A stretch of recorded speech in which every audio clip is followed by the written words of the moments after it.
start with the illustration number 9, that is on page number 68.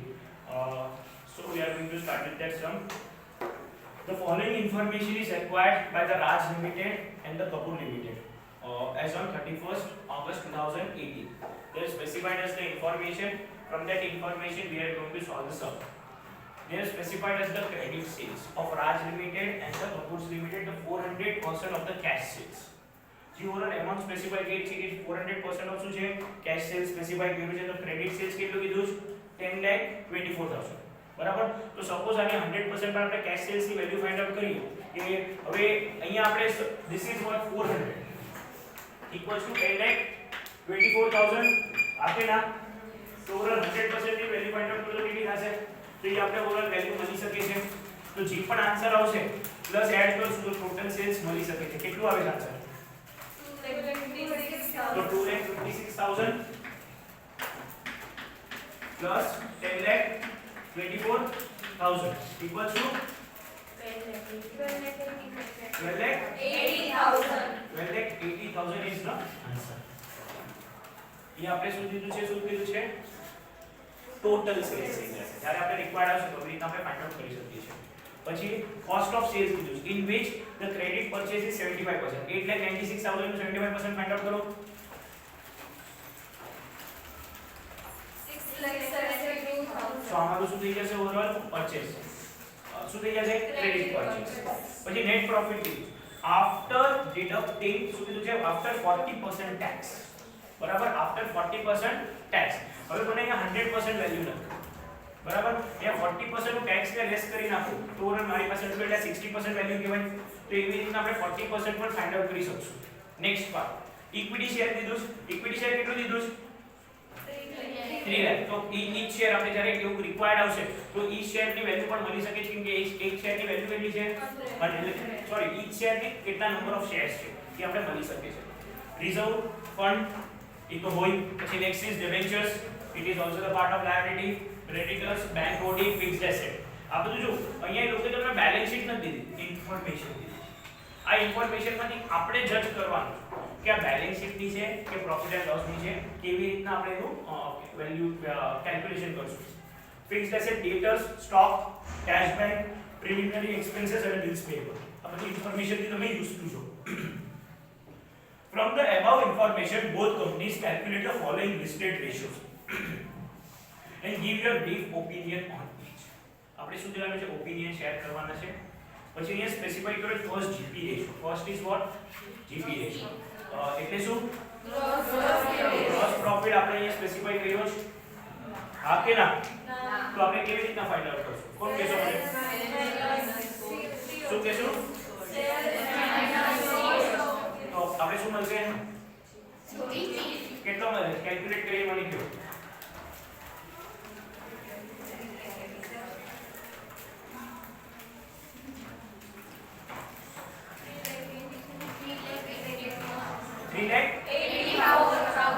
તો અહીંયા એ આપણે શું સ્પેસિફાઈ કર્યું છે 3,84,000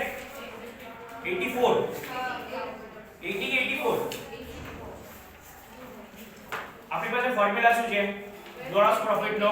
અત્યારે હું કોસ્ટ ઓફ ગુડ્સ સોલ્ડ નું કહી શકું છું cost of goods sold equals to આપણે કહી શકીએ છીએ સેલ્સ માઈનસ જીપી. અહીંયા મારી પાસે જીપી રિક્વાયર્ડ જીપી નથી મારે જીપી ફાઇન્ડ આઉટ કરવાનો. તો હવે હું જીપી ને આ બાજુ લઈ જાઉં કોસ્ટ ઓફ ગુડ્સ સોલ્ડ ને આ બાજુ લઉં એટલે માઈનસ થશે. સો હવે મારી પાસે સેલ્સ ની ટોટલ આપણે જે વેલ્યુ ફાઇન્ડ આઉટ કરી કેટલી 12,80,000 માઈનસ 8,96,000. તો આન્સર શું આવે છે 3,84,000. તો 3,84,000 ટેક્સ્ટબુકમાં 380 દીધું છે. એ ઓવરઓલ આવશે ને અહીંયા શું આવશે 84,000 આવશે. કેટલું દીધું ટેક્સ્ટબુકમાં 84 જ દીધું. અહીંયા આ ટેક્સ્ટબુકમાં 80 છે 3,80 છે. આ બાજુ 84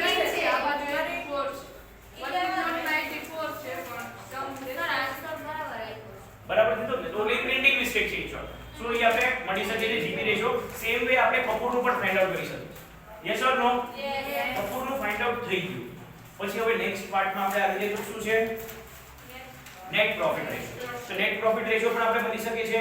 નેટ પ્રોફિટમાં તો ઓલરેડી આપણે આફ્ટર ડિડક્ટિંગ શું કીધું છે કે ટેક્સ સ્પેસિફાઈ કર્યો છે. ઇન્ટરેસ્ટ કર્યું સ્પેસિફાઈ શું કહે છો ઈ લોકો ઇન્ટરેસ્ટ માં નથી એટલે બેબી લોકો એમાં ઇન્ક્લુડ કરી દીધું ખાલી આપણે નેટ પ્રોફિટ કીધું છે એટલે આફ્ટર ટેક્સ માં ઈ વસ્તુ આવી જશે third part operating expense ratio એ પણ આપણે ફાઇન્ડ આઉટ કરી શકીએ શું આવશે cost of sales plus operating expense માં કઈ વસ્તુ દેખાય તમને કાઈ સ્પેસિફાઈ નથી ઓપરેટિંગ માં આપો લોક કરી લો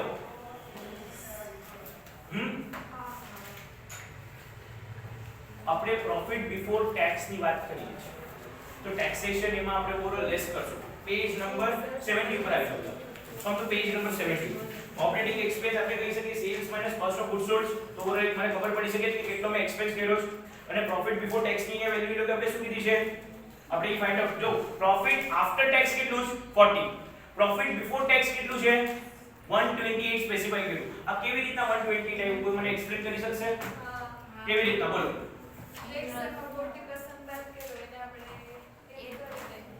ટેક્સ 40% આપણે લેસ કર્યો તો આ 60% અમાઉન્ટ બરાબર આ જે અમાઉન્ટ દીધી ને ઈ ઓવરઓલ કેટલી છે 60% 60% ઓફ વોટ શું દીધું 7 લાખ કેટલું 76,800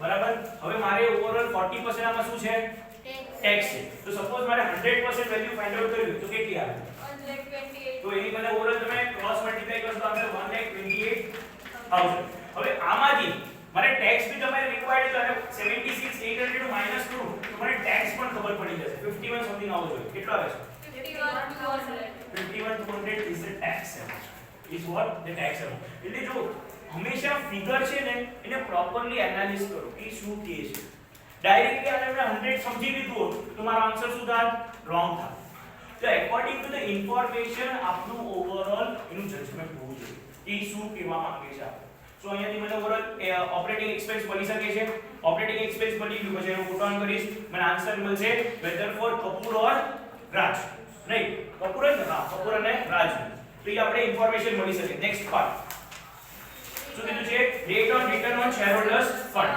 પછી એમાં શું આપણે સ્પેસિફાઈ કર્યું છે rate on return on shareholders ફંડમાં come to page number 72 net profit minus preference dividend upon equity shares yes or no preference ની વાત થાય છે અહીંયા કાઈ ક્વેશ્ચન માં દીધું પ્રેફરન્સ યસ ઓર નો કે આવ્યું છે આપણે પ્રેફરન્સ નું આવ્યું છે ના ઇક્વિટી શેર્સ ની આપણે વાત કરીએ છીએ તો ઇક્વિટી શેર નું કેટલું ફંડ છે ફર્સ્ટ આપણે રાજ નું 3 લાખ તો એમાં કેટલું દીધું શેરહોલ્ડર ફંડ મુજે 4 બાકી છે પેલા 5th કર લઈએ ડિસ્કસ હવે 5th માં આવ્યા તો 5th માં આપણે કીધું છે કે rate of return on the equity shares fund માં આપણે સ્પેસિફાઈ કર્યું છે પ્રેફરન્સ ન દીધું અપોન શેર હોલ્ડર ની આપણે વાત કરીએ તો એને આપણે ડિવાઇડ કરીને આપણે આન્સર મળી શકે છે fourth one rate of return on the share holders fund તો ઇક્વિટી માં આવી તો અહીંયા આપણે શેર હોલ્ડર માં આવી જાય તેનો આપણે ફોર્મ્યુલા શું કીધું છે profit after tax upon share holders fund profit after tax આપણે કેટલું કીધું 76,800 બરાબર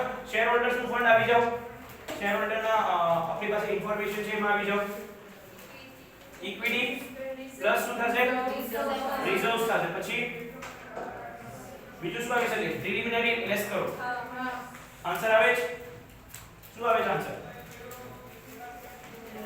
4,84,000 આવ્યો તો 4,84,000 આપણે ડિવાઇડ કરશું તો આપણો આન્સર મળશે બોથ વેઝ પછી number 6 rate of return on total shares આ બધા ફોર્મ્યુલાસ આપણે સોલ્વ કરી લીધા છે ખાલી આપણે લોજિકલમાં અહીંયા ખાલી બેલેન્સ શીટ નથી દીધી પ્રોફિટ એન્ડ લોસ નથી દીધો ઇન્ફોર્મેશન બધી સ્પેસિફાઈ કરી છે તો એ ઇન્ફોર્મેશન ઉપર આપણે જે ફર્સ્ટ સમ સોલ્વ કર્યો તો એવી જ રીતના લાસ્ટ સમમાં almost each and every ratios you have to find out બધા તમારે એને લોકો કેલ્ક્યુલેશન પણ સ્પેસિફાઈ કર્યું છે પછી એવી રીતના નેક્સ્ટ હજી આપણે સ્પેસિફાઈ કર્યું છે આ કયો હતો 6 rate on return total asset earning પર શેર પછી નેક્સ્ટ કીધું capital employed current liquid acid debtors creditors stock debt equity interest coverage reserves and capital proprietary on the basis of fixed proprietary માં જો સ્પેસિફાઈ તો એ પ્રમાણે formula apply થાય અને next છે fixed capital and the fixed asset ratio તો એ એક overall fixed capital અને fixed asset ratio page number 20 page number 15 માં 20 માં ફિક્સ્ડ એસેટ અને કેપિટલ ફિક્સ કેપિટલ અને એસેટ્સ માં તો જ્યારે કેપિટલ ની આપણે વાત કરીએ તો એમાં આપણે ઓવરઓલ લોંગ ટર્મ્સ આપણે જે લાયબિલિટી સાઈડ આવી જાય છે અને એસેટ્સ ની વાત કરીએ છીએ તો એમાં આપણે ફિક્સ્ડ એસેટ્સ બધા આવી હોય તો ઓનર્સ ફંડ માં એ લોકો આપણે શું સ્પેસિફાઈ કર્યું છે એક તો ઇક્વિટી હા કે ના પછી સેકન્ડ આપણે રિઝર્વ સરપ્લસ પ્રિલિમિનરી ને વેસ્ટ કરો તો કેટલું થશે 3 + 2 5 5 - 16 રાઈટ કેટલું થશે 484 તો મારું ઓનર્સ થઈ ગયું અપોન મારા ફિક્સ્ડ એસેટ માં આવી ગયો ફિક્સ્ડ એસેટ માં ઇન્ફોર્મેશન શું સ્પેસિફાઈ કરી છે શું સ્પેસિફાઈ કર્યું ફિક્સ્ડ એસેટ માં મારી પાસે 424 દીધું મને એક ફિક્સ્ડ એસેટ બીજું કઈ દીધું ફિક્સ માં આખું તો આપણે 424 થી ડિવાઇડ કરશું તો આપણે આન્સર મળી જશે આ આવો ફોર્મ્યુલા આપણે દીધો નથી બટ અત્યારના જે ઇન્ફોર્મેશન દીધી છે એની પરથી આપણે આ ફોર્મ્યુલા ડિરાઈવ કરીને એનું કન્ક્લુઝન લઈ આવશું એટલે જે ક્વેશ્ચન હશે ને એમાં જ ફોર્મ્યુલા હશે 90% એવા ફોર્મ્યુલા છે જે ક્વેશ્ચન ઉપરથી તમે જજ કરી શકશો કે આમાં આપણે શું ઇનપુટ કરવાનું છે ઓવરઓલ આપણે ત્રણ ટાઈપના રેશિયો અન્ડરસ્ટેન્ડ કર્યા એક આપણે profit and loss balance sheet અને કમ્પોઝિટ પ્રોફિટ એન્ડ લોસ માં આપણે વાત કરી ખાલી profit and loss net profit ની વાત કરું તો એમાં ઓવરઓલ ઈ જ વસ્તુ એમાં આવી જશે કરન્ટ રેશિયો ની હું વાત કરું છું તો એમાં ઓવરઓલ કરન્ટ એસેટ ને કરન્ટ લાયબિલિટી જ આવશે અને આવી રીતના કંઈક આપણે મિક્સચર સ્પેસિફાઈ કરે કમ્પોઝિટ રેશિયો માં ને તો એ બધી વસ્તુ આપણે ઈઝીલી ફાઇન્ડ આઉટ કરી શકીએ છે હવે આ ડેટર્સ રેશિયો તો આ બધી આપણે વસ્તુ વાત કરીએ તેમાં સેલ્સ ની આપણે ક્રેડિટ પરચેસ ક્રેડિટ સેલ્સ ની વાત કરીએ છે અને ઓવરઓલ ડેટર્સ કે બેઝ રિસીવેબલ ની શું અમાઉન્ટ છે ઈ પણ વાત કરીએ તો એવી રીતના આપણે એને ફાઇન્ડ આઉટ કરી શકીશું સો આ સમ સોલ્વ કરો કઈ ડાઉટ હોય તો મને પૂછજો ઓકે થેન્ક યુ